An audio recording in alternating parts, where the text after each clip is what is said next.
د کندهار په ارغنداب ولسوالۍ کې امنیتي ځواکونو 12 کیلوګرامه شیشه 14 کیلوګرامه چارس او 50 پارسله ومان نیولې دي.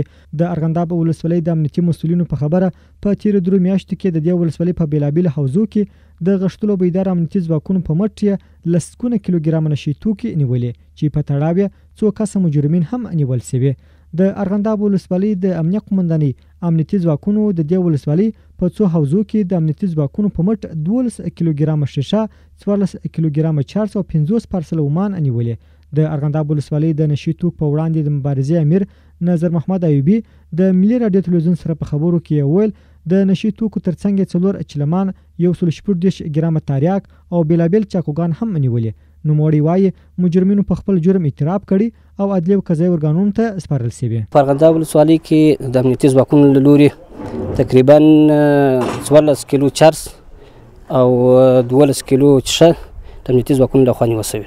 بیلابیل نشي توکي نیول شوي دي.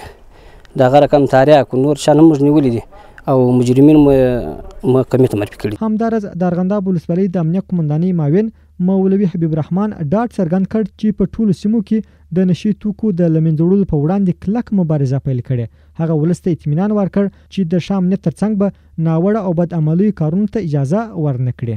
همیشه موږ کوشش کوو چې خپل په ولسوالۍ کې هیڅ داسې یو نشي مواد پرې نږدو او داسې خلک پرې نږدو چې نشي مواد را انتقالي او بیا دلته خلک په نشي توکو اخته کوي او د دې څخه یو بد پدیده زیږي.